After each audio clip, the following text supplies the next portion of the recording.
Well, hello, and welcome to another edition of the e-commerce evolution podcast. I am absolutely thrilled to be discussing this topic that we're about to unpack for you, and thrilled about my guest who's coming on the show. The guest is a personal friend of mine. We've been able to hang out for a while, or hang out a number of times over recent years, maybe not so much with the pandemic, but pre-pandemic we did, and we hang out online a decent amount. And so today we're talking about YouTube creatives and really video ads specifically. So video ads across platforms. And the guy that I'm bringing on the show today, he and his company are just creating some fantastic content. We have the benefit of running this content on YouTube and GDN, and it's just brilliant. And so my guest today is Mr. Ryan McKenzie. Ryan's an awesome guy. He is also the co-founder and CMO of True Earth, a laundry detergent strip company. And so you'll get to hear all about True Earth in a minute. They are just absolutely blowing up in Canada, the US, and beyond. And they've created some amazing video ads. And so we're going to kind of unpack those. I want to dig in a little bit to what Ryan's philosophies are and kind of what their anatomy of a great, winning video ad is. And so lots of fun stuff to unpack there. But with that, Ryan, welcome to the show, man. How you doing? And thanks for coming on. I'm great, man. Thanks for having me, Brett. This is actually the second episode that we've recorded. This is the second episode. That's right. Yeah, this is the second. Man, it's been a little while. Yeah, so we were just reminiscing about when we met, and we think we got it nailed down. It was at Blue Ribbon Denver, which is one of Ezra Firestone's mastermind. I had just gotten off stage, and I think we were en route to the bathroom, and we struck up a conversation, and the rest is history. And so, it's been a fun ride for sure. And man, you guys have just absolutely exploded. Because that was maybe 2 years ago, 3 years ago. I'm terrible with dates, by the way, so I have no idea. Yeah, I think it was 3 years ago. The summer. Yeah, because I think Nashville was the January event. So it's been about. It was before True Earth because True Earth didn't exist. Right, right. It was even pre-True Earth, which is what blows my mind even more because you guys are setting growth records and killing it and just doing amazing things. So really, really fun. Before we dive into your philosophy, your formulas for winning video ads, tell everybody, what is True Earth? Why is it so unique? Why are you so excited about it? And why is it blowing up? Yeah, it's been pretty crazy, but True Earth is, if you can see this, if you're watching on video, it's this little tiny laundry detergent strip that replaces liquid laundry detergent, powdered laundry detergent, or even pods. And what's crazy about it is this strip weighs 1.7 grams, where a regular load of laundry weighs anywhere between 30 and 45 grams, which is like an ounce to an ounce and a half. The laundry detergent itself, like liquid detergent. So it's super tiny. It's pre-measured. You don't have to measure anything. You just take it, throw it in your laundry. It's smaller than the size of an index card. For those who are just listening and not watching, it's thin as a piece of paper, basically. Yeah. Comparison to the iPhone, it's considerably smaller than Ryan's iPhone 12. Yeah. And then on top of that, it comes thin as paper. Thin as paper. It comes in a cardboard sleeve, which is compostable and which helps keep plastic laundry jugs out of landfills, since very small percentage of them are recyclable. So it's been really fun. We're getting to grow a business that's positively impacting the world and helping make sure that my kids and your kids get to have a healthy planet, Yeah, I love it. And what's so interesting is, it has become more trendy to talk about environmental causes and to have a smaller footprint and to be more responsible as a company. And there's certainly some companies that have nice marketing messages, but you kind of get the sense that, okay, I don't doubt that you believe you're making an impact, but are you really? But with your product, it is so unmistakable. This is making a massive impact because laundry jugs are a real problem. And again, if you just, this small strip of paper replaces laundry detergent, it is a measurable, meaningful impact. And here's the other thing. My wife is kind of used to this now because, I've been in the advertising business forever. So I'm always like, hey, we're going to try a new vacuum. We're going to try this crazy thing because I met a client and this we're going to try this out. So she's kind of used to it. So when I said, hey, we're going to do laundry strips, she wasn't totally shocked, but she was like, what is a laundry strip, And we have 8 kids. And I know you know this, Ryan. We have like a massive washing machine. This is like industrial size. We put this washing machine to the test, multiple loads a day, every day. And I wouldn't say my wife was skeptical at first. I'm like, hey, no, I know this guy. It's good. But it's been fantastic. She loves it. It works very, very well. And if it works for us, it will work for anybody. And so yeah, great Appreciate product. That. It's a great testimonial. We should be recording this. Oh, wait, we should. We are. We should. All right, I'll send this over to you. We actually do need. And I mentioned that. I gotta record a testimonial for you. I will do that. I'm committing to that on air. I will record a testimonial for True Earth. So awesome company, awesome background. And you guys are based in, I don't know if anyone can tell, you've got an awesome accent. Tell everybody where you're based though. And didn't you set some like Canadian growth records or something like this? Yeah, I'm in Vancouver, British Columbia. So basically, actually we're in Port Moody, which is like 25 minutes from Vancouver, but we are on the water, which is pretty sweet. But yeah, we were the second fastest growing company. Second fastest growing startup in Canada last year. And like, just to give you some context, when we won that award, we had 9 staff and now we have like 229. So I think we got a pretty good chance this year. I think you're keeping that pace up, to say the least. You guys are just exploding. So that's awesome, man. Well, like I mentioned, we have the privilege of running your YouTube and Google Ads and stuff. And you guys are just cranking out some fantastic video content that's killing it on Facebook as well. And so I want to kind of unpack, let's unpack your anatomy. I think it's a 7-step framework for a winning video ad. And then we'll get into some details about specific campaigns and stuff too. But can you unpack that for us? So let's start with kind of step 1 of that creative framework. Cool. So there's 7 steps, and I'll kind of give like a brief overview of what happens in each step, and that should probably give a little bit of insight. So the first and very most important step is the pattern interrupt. That's basically, you need, like, we're in this attention economy, and it's not that people don't have an attention span. It's just that they are very selective of what they give their attention span to. And I know this because we produce 4-minute videos, and absolutely every single person that I show my videos to says, you know what, this is going to convert way better if it's shorter. This is going to do way better if it's shorter. And our retention rate is absolutely insane when people watch these videos, and the longer they watch, the more likely they are to purchase. And it all starts off with hooking their attention. So what's interesting, and just a little side note to throw in here, that's been true on YouTube for a while. And we found this like 1.5 to 3.5 to 4-minute videos on YouTube and crushing it. And so some people accept that pretty readily, but almost everybody is pushing for shorter videos on Facebook. And you guys are finding these long form videos are crushing it on Facebook too.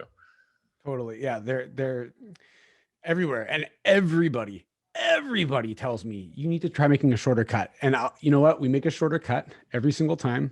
And every single time, the shorter cut loses. I mean, I'm sure there's times potentially where that will work, but it all starts out with a pattern interrupt, and that could be throwing a bucket of water in somebody's face. Our first big video like this, we threw water in our Talitha's face, and she had like makeup running down her face. It was awesome. The second video, we had we had Trey blowing laundry with his 52-inch chest. And this last one that we just put out, it's just really fast cuts with Trey again with a big afro wig and wearing a big blue velour suit. And he's like a 70s game show host, right? In this one. Yeah, big microphone. And it's basically, what do you have to do to pull people in? And it doesn't necessarily have to be related to whatever it is that you're doing or selling. It just needs to to make people stop what they're doing and give you their attention. Yeah, which is so important, and it's often overlooked, right? But unless you have someone's attention, you cannot sell them or show them anything else. And I love the phrase pattern interrupt. That's a phrase that maybe some people are familiar with, but it's something unusual, out of the ordinary. It doesn't follow the normal script or the normal pattern we have in mind. And so, someone just talking head on the camera, that's not a pattern interrupt. That's something we expect to see from an ad. Now, maybe someone that's a talking head could say something so outlandish or so unique or so on point that it does jolt you out of your slumber, or does cause you to pay attention. But using a pattern interrupt like you've talked about, where you're combining something visual with something that's spoken, and it doesn't even have to directly tie into, I mean, you guys always tie the message back to the benefit of the product, and it's beautiful. But yeah, throwing a bucket of water in someone's face, a 1970s game show host, right, with a massive wig, a dude with a big barrel chest blowing laundry like he's the wind. Like, that's all very unique stuff. So you're getting their attention. So pattern interrupt, step number one, most important. Also, can be pretty challenging. Any specific stories, and anytime that hasn't worked, or any surprises or anything you can share on the pattern interrupt that you maybe thought was going to go well but didn't, or maybe that you thought wasn't going to go well and did? Yeah. So we did a video, and it's still running. It wasn't a total bust, but we did a video with a great big Sasquatch, and he looked like the Sasquatch I thought the Sasquatch was really cool. Like, we spent a lot of money on getting that prosthetic head made, but it kind of looked like he had one foot in the grave. He was a bit rotten looking, and it was a diseased Sasquatch. He had seen better days. He was on the downhill slide. He definitely didn't get his vaccine, but he and you know what, the other challenging part about that video, and I can't necessarily say that it was because he was ugly, but it was a new product we hadn't tested before, and so like the video does actually really well to warm audiences. It just outside of the ones that can't stand him, but we did get a lot of feedback that people hated the Sasquatch and they never want to see him again. And like, it was funny. We were getting like, seriously, we were getting like 10 paragraph long emails talking about how like they love us, but they don't like the Sasquatch. And here's an alternative that we think would be really cool. It was fun. It was funny. We dislike this so much, we're willing to write a new ad for you because Sasquatch is haunting our dreams. And so please get him out of my feed, my newsfeed. Anyway. Yeah, there was a scene too where he was eating beans off the table or the counter, and we were talking about how there's E. coli on counters, and it's like eating poop. People didn't like that so much either. They were fairly disgusted by that. Yeah, we heard quite a few people didn't like that scene, and people were literally having nightmares. That's awesome. That is amazing. Yeah, hiding your children from the YouTube screen and or Facebook screen when this comes on. But it is working to warm audiences, and so they're not a total bust. And like you said, not really sure if it was the product or the video, probably a combination of both a little bit. But what's cool is, one, you're willing to run this, right? You're willing to do something a little bit edgy, and then you're also willing to test it, and you also found a spot for it to work, and you're continuing to get some leverage out of that. So that's an awesome example. Love that. Any other surprises on the pattern interrupt stage or step? Yeah, I mean, from the pattern interrupt stage, like that one's the only one that I've ever had that was actually, that didn't perform. Like, I was anticipating it to be the best one we had ever done, because I thought it was great, but that's not I'm 90% of the time when I think something's amazing, I'm usually wrong. But for everything from like just having we had another YouTube video that you guys ran, and it was like really basic, really basic. I recorded it all. I used a lot of B-roll film, and I started with just like a stop sign, the stop sign that pops on your screen. And I said, stop. And it's been viewed like 12 million times. Yeah. And it could, super low budget, but it just worked. And I think, you got to test this stuff, and you got to be willing to go there. One of the examples that I talk about some, our mutual friend Peter from Groove Life, and I'm actually wearing a Groove wedding ring right now. Nice. Helped them launch on YouTube, and in one of their first, I call it a manifesto video that they created, was really great.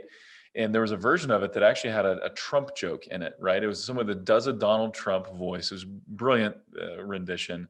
And it wasn't like pro or anti-Trump. It was just, it was like Donald Trump says, "Hey, there are two things I love, Russia and groove rings." It was just kind of fun, right? But we had people say, what are you doing? Get the Trump joke out of there, whatever. Some that are pro or con, like someone that loved Trump saying you're offending me, and then vice versa. But we tested that ad multiple ways without the Trump joke. The Trump joke that version always won. Which is interesting. Sometimes you have that. And then I remember also Bryant Garvin used to be from Purple Mattress. And actually he's at Groove now too. Just now making that connection in my head. But he talked about this print ad they ran that everybody hated. And it was just, shh, this is science. That was the headline. And they're like, he said everyone on the marketing team hated it, but I don't remember why they tested it. And it was like one of their best performing, that was a display ad. But anyway, it just goes to show, like, sometimes pattern interrupt you think is going to work, won't, and something you think, is going to be a bomb is actually a winner. So fantastic. All right, good stuff. So that's step one. Step one, pattern interrupt. What about step two? So step two is the problem. So it's like, I'm just writing down that this is science thing, because that's brilliant. Dude, you got to test that. Isn't that funny? Yeah. It does kind of make you say, what do you mean? Like, what is it? Yeah, this is science. Yeah. Anyway, sorry. So the problem is what your product solves. So for us, we have a bunch of different problems that we solve, or this could even be the villain if you're looking at it from a story brand perspective. But like, we want to talk about, and if you're like a copywriter, you're taking the problem and you're agitating it a little bit. So in our scenario, we talk about how there's a billion laundry jugs per year that end up in landfills, and a billion laundry jugs per year that are purchased, and 70% of those end up in landfills because they can't be recycled. And over time, that winds up being a hell of a lot of laundry detergent jugs that are filling up oceans. And you basically dig into the pain a little bit. You want people to get emotional about the problem, and you want to really get them thinking about how this could affect them, essentially. Yeah, I love that. So it's one of those things where, hey, people are much more motivated to get out of pain than to like prevent pain that may be out there or that may be perceived as distant or in the future or whatever. But it's like, if you can show that something is a pain right now, kind of agitate that problem. And you guys do that very well with some of the visualizations you do of dropping just this mountain of laundry jugs and just talking about that process. And so you're kind of stirring up that pain, right? You can also go with the ease of use of, hey, just a little strip, set it in there. You don't have to worry about, laundry detergent or pouring it or spilling it or little packets or whatever. And so yeah, agitate that problem a little bit so that people want that solution or stir up the villain, right? Get the villain, make the villain seem nasty. So we want to attack it. Yeah. And like I kind of also follow, like, not necessarily with these videos, but just as a whole with all of our copywriting or any sort of like sales, is we approach it from, you always approach the child first. So the child's the person that gets emotional about the benefits and gets excited about things and gets like jumping up and down. Oh, we're gonna get a lollipop, because the kid doesn't care about they're gonna get a cavity, right? Yeah. And then you approach it as the parent who basically does like basic kitchen table logic on, okay, well, if I eat this lollipop, am I going to get a cavity? Well, I guess I could brush my teeth afterwards. And, so you want to like kind of like check all the boxes for why they could use this. And then adult, not parent. And then parents like, oh, well, we've eaten lollipops before. We've gotten cavities. What's different about this? Like risk reversal and all that stuff. But so I always try to take people through that process. I don't like to let them be logical until they've been emotional. So the problem phase is emotion. Love that.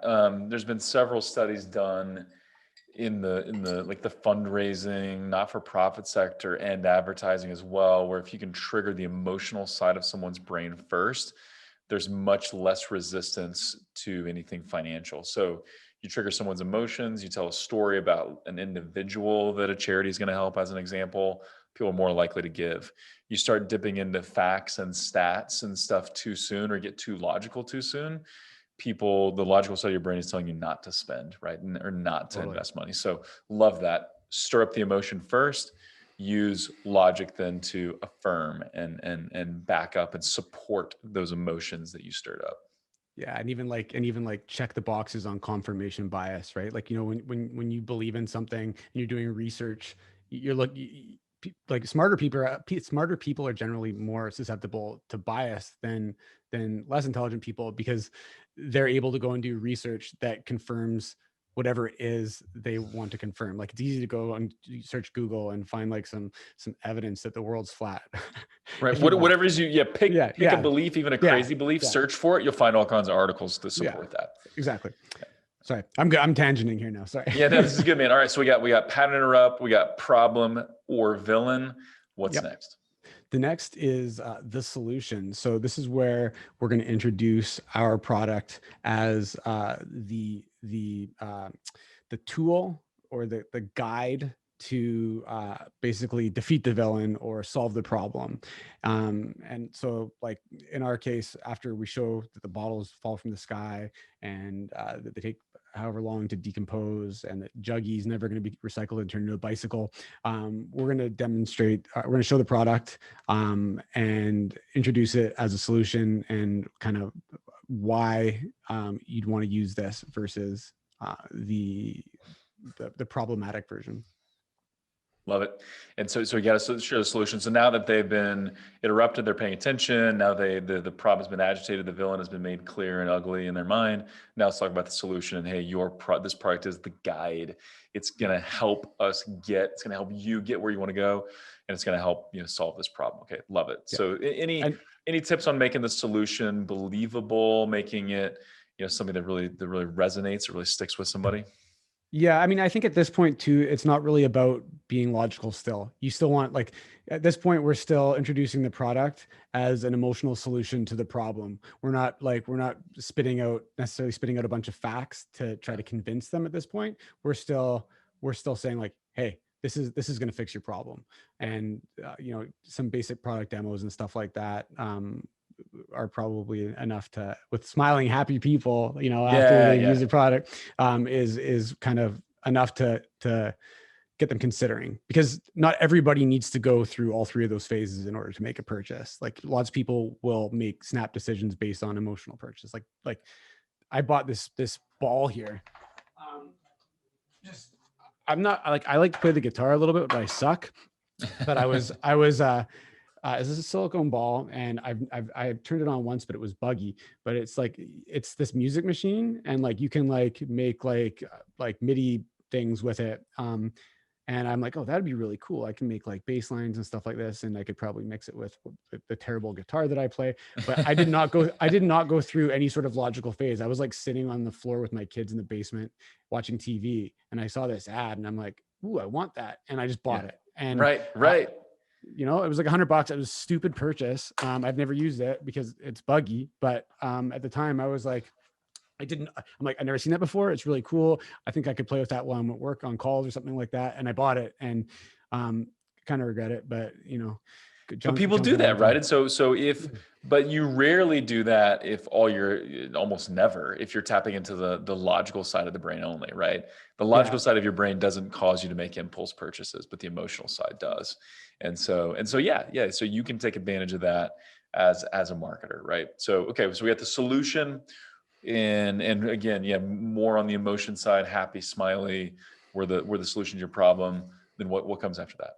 So the next one is a call to action. And I see a lot of people actually do this wrong. Like they'll say like, they'll say like, sorry, can you still hear me? Yeah, sorry. Yeah. Can you still hear me? Yep. Sorry. My phone rang and it took over my headphones. So yeah, the call to action, I see a lot of people just be like, tried True Earth today. And there's not really that much effort put on it. I would specifically tell the person that's watching the video to click the link, click the link below, or click the link on this video to try True Earth today. And the reason being is, especially older demographic are used to watching ads on TV. If it's on YouTube or whatever, they're probably just thinking, oh yeah, I could probably check this out in the grocery store. Unless you're specifically asking somebody to do something, I would anticipate that they're probably not going to act unless they're very aware of what they're watching. And stuff like laundry detergent isn't something you normally buy on the internet. Yep. So, exactly. there's Most gonna be people some, have never yeah, purchased laundry detergent on the internet. Maybe they do from Amazon, but yeah, yeah, but yeah. not So typical. it's very important that you specifically tell the user the action that you want them to do if you want them to purchase from you online. Nice. So like, try True Earth today, click the link below. Just be very specific. Awesome. Now that was step 4, Ryan. So we got pattern interrupt, problem/villain, the solution, call to action. Don't we end with call to action? What are the next couple steps? So I'm really eager to hear step 5.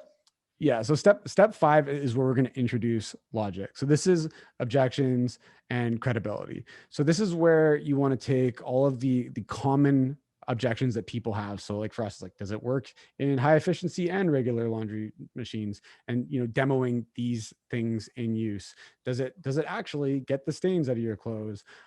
Showing these in use, like kind of like feature benefit or benefit feature, as well as stuff like social proof. True Earth has been purchased by more than 300 customers around the world, and over 16,000 people have given it a 5-star review. It's 300,000 people, right, have purchased. Yeah.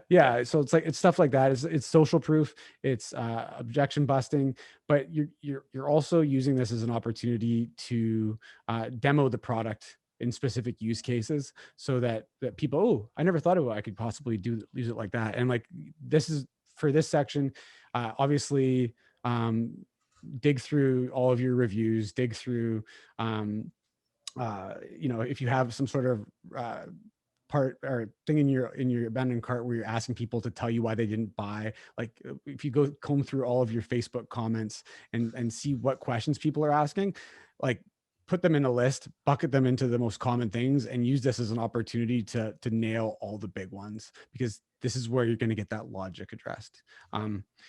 You're also going to want to include, if you have one, a risk reversal. So it's like the critical parent. Why is this different from before?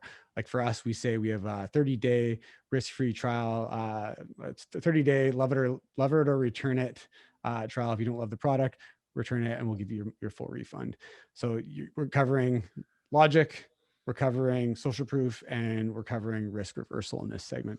Yeah, I love it. And I'm a huge believer in social proof. I love video testimonials. I love highlighting, the number of 5-star reviews and even showing like little snippets of those reviews.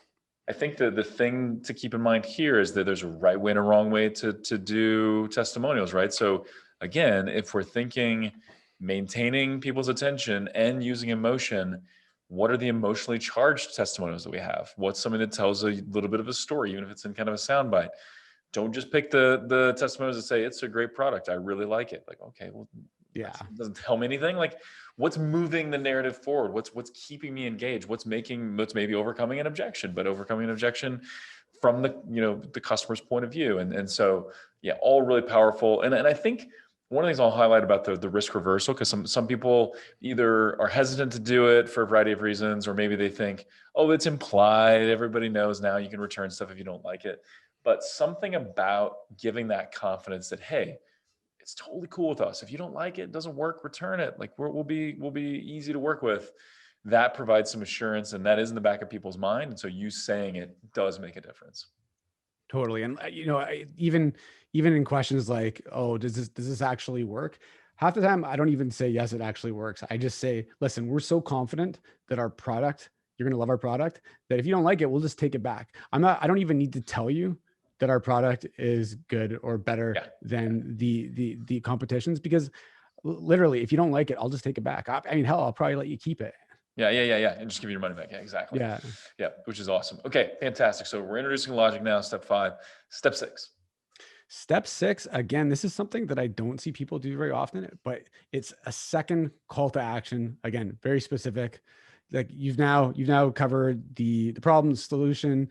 You've got them emotional. You've asked them to click once. If they didn't click the first time, maybe they needed some logic and some risk reversal. This is where you're going to ask them to do it again. Again, very specific. Try True Earth today, 30-day money back guarantee. Click the link below. You have absolutely nothing to lose. And it sounds simple, but it's amazing how many people don't do it. Yeah. And it is one of those things, and I've said this for years and years, if you don't ask someone to take action, or if you don't tell someone the next step, they won't take it. And one thing I will say that we don't always do, and some of our clients don't always do, is that second CTA. Always do the first, but maybe not the second. And if you even go back to like email copy as an example, if you think about really good email copywriters, there's multiple places in that email where you can click and take action. Because sometimes all you need to see is the headline and the first paragraph, and you're thinking, I'm in. Let me just click that link. Other times you want to just keep reading and see what's there, and then you start clicking on the second or the third link. But the same could apply to a video. That first CTA is going to get some people, but other people are going to stick around. They need more convincing, or they just want to keep watching. So that second CTA may hit them. Sure. So awesome. Step 7. Step 7, the final step.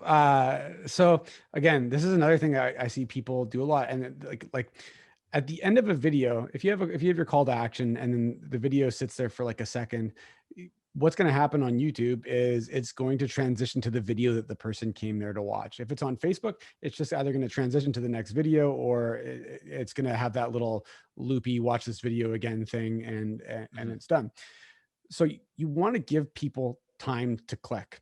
So this is like we basically call this the outro, but you can either have like some sort of like your call to action displayed on the screen, or what's another fun way to kind of keep them going is kind of put some bloopers at the end for 5 seconds, but with the call to action on the screen, so that you're just giving the person time to click. Like if they're on their phone, or if they're watching it on like their Apple TV or something, they might need to scramble to get their remote so they can click. So you need to I give them bought a a minute. set of outdoor furniture during the pandemic from a YouTube ad that I saw on TV for a company called Yardbird. It was so impressive, and I'd been shopping for outdoor furniture. That's awesome. But they had a great ad. But it's so true. Like now, more and more people are seeing YouTube on a smart device, a smart TV rather. And so if you hook them and all these things are going well, that little extra outro, so they can find their phone and start searching. That's brilliant. It's super important.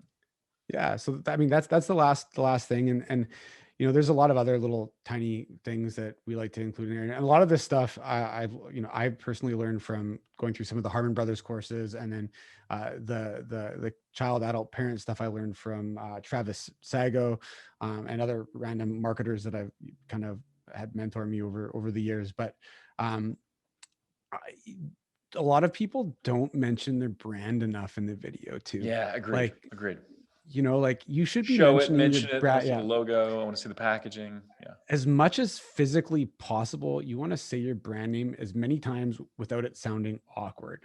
Like, and like because people will forget, right? And this is something we used to do. I got my start in radio, believe it or not, but you had to do it. It was kind of perceived as a must in radio. Repeat the name, 5 to 7 times or whatever. But you need to do it in YouTube too, as long as it sounds natural, because otherwise they're going to forget. They're going to forget the name. They'll be impressed by the ad. Something will resonate with them, and they're going to forget your name. So yeah, I like that a lot. So maybe a couple of things here. We got just about 5 minutes or so as we look to wrap up. But because you guys kind of went from that first video you talked about that literally had a stop sign, and you're saying stop, and it's a really affordable video to produce, to now you guys are cranking out some high quality, high production value commercials.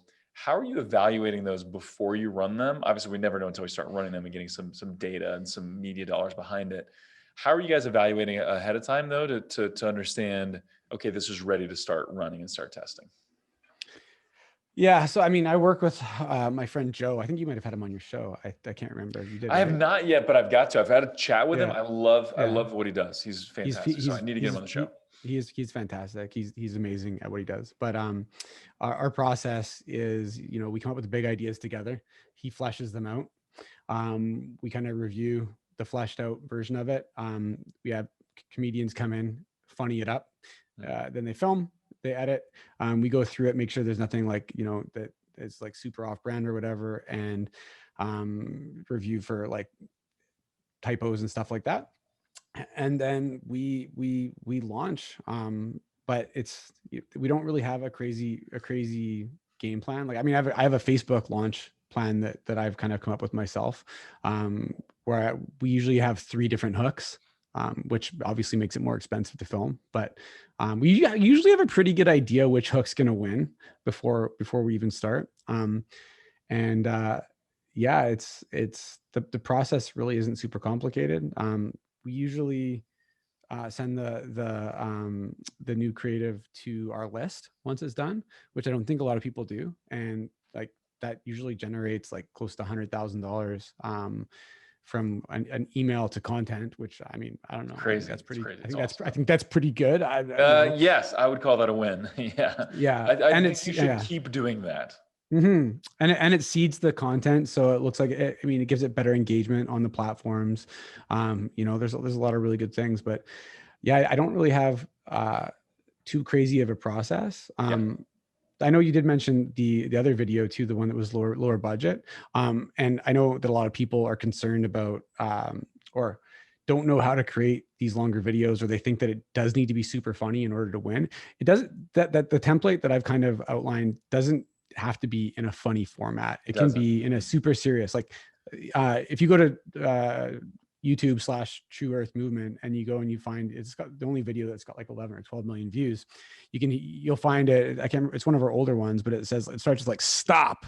And I literally I took this framework that I just laid out. I wrote this script, and then and I'm not a videographer or anything like that, but I went and took a little bit of crappy B-roll with my iPhone, and we edited it together, and it did great on Facebook, and it did great on YouTube. It did. It That was did like great on both. It sure did. Yeah. So and you can totally start there, and that's what's beautiful about this framework is that it will work with something that's a lower budget, and that's a great place to start. And so, yeah, just love that. Love watching you guys and how you've grown and evolved, and how you're continuing to just crush it. And one thing I will underscore about what you just said is if you're going to test different elements of your video, the hook is the most important thing to test. I think it's well worth it. You said it's more expensive, but it's not that much more expensive. Once you have the idea, this is the meat of the video, right? The problem villain part, the solution, the multiple calls to action, entering logic, all that. But so that can stay the same, but then you have maybe three different openings, three different hooks to test. And because you may find, hey, this is the hook that works best to cold traffic, to prospects, to people that have never heard of my brand. But this other hook is actually better for warm traffic or for remarketing traffic. And so it's really important to test those different hooks. So, and expensive doesn't necessarily mean better. Like that's true too. just to give you an example, Parker Kreinen, I think that's how you spell his last name. He's a buddy of mine and Joe's, and he's run a lot of like the ads for like Lumi and other big Harmon Brothers productions, and they spend 70 grand on one pattern interrupt. And I don't know which company it was with, but he said that like the cheap version absolutely smashed it. So it's more about having variety than it is Exactly. like, you know, you don't need to blow up a car or something Yeah. crazy. Yeah. And what's interesting too about just a little side note there on something like blowing up a car, that's not really a pattern interrupt anymore, right? Like how many movie trailers begin with a car being blown up? A lot. So Yeah. yeah. So exactly. It does not have to be high budget. Be creative, test things. I would say start with these lower budget things first, and then you know kind of graduate your way up as you get more comfortable. So um, awesome, man. Really, really good stuff. One of the things we kind of underscored before we hit record, and you know, who knows when you guys will be listening to this, but as we're recording it, the iOS 14 updates are coming out. So privacy is a big concern. Lots of discussions now about how will tracking be impacted, and you know, cookies are going away in 2022 and various things. And one of the things that I believe, and I know you agree with it as well, is that good creatives will win, right? Right now, I think there's some Yeah. companies that are benefiting by being too dependent on the algorithm, and they've got okay creative and fantastic targeting, and the algorithm is saving the day. As some of those things shift, great creatives will win. And so this is something that you need to invest in and focus on and work on. So really good stuff, man. As we kind of wrap up, anything you want to point people to? Obviously, they should go check out True Earth, so let them know how to do that. But any other resources, or you want people to connect with you, or should they just go buy laundry Yeah. detergent and help save the Yeah. planet? Yeah. You can, I'm a real person. You can connect with me. I'm on Facebook. If you search for my name, I'm on LinkedIn too. I think I'm Ryan McKenzie on LinkedIn. But yeah, definitely try True Earth. If you haven't, you can check it out at www.tru.earth, true.earth. It's funny. I think I've been on so many podcasts and stuff now. I think I probably have more marketer marketer customers than just about anything else. Yeah. Yeah, it's great. It's if even if you don't like laundry, like I still enjoy like ripping off a strip and hucking it in and not measuring, not having a mess, and having more Absolutely. coverage space. Absolutely. So it's got like I mentioned, the Curry family stamp of approval, which I think carries some weight. It's pretty big. And the other piece is check out True Earth once so Ryan can remarket to you, right? You do want to see his ads. I promise you. You want to see the Facebook ads. You want to see the YouTube ads. So check those out. I'll link to some of that in the show notes as well. But man, Ryan, this has been fun. Round 2. I appreciate you coming on the show again. And it's been super fun, man. And I know you're super busy, with blowing up Canada and the US and the world. And so keep up the good work, man. Cool, man. Well, this is call to action number 2. So now we need like an outro. Yeah. Okay. So the outro is this. Yeah, really appreciate it. So put this stuff to work. In addition to good creative work, winning, I do believe video is, this is not a bold statement, right? Video is where the internet is today. It's where it's going tomorrow. So you need to master this, and don't just master this for Facebook, manage it or master it for YouTube and other channels as well. And so with that, hey, we'd love to hear from you. Let us know what you think of the show. We'd love that review on iTunes. It helps other people discover the show. And with that, until next time, thank you for listening.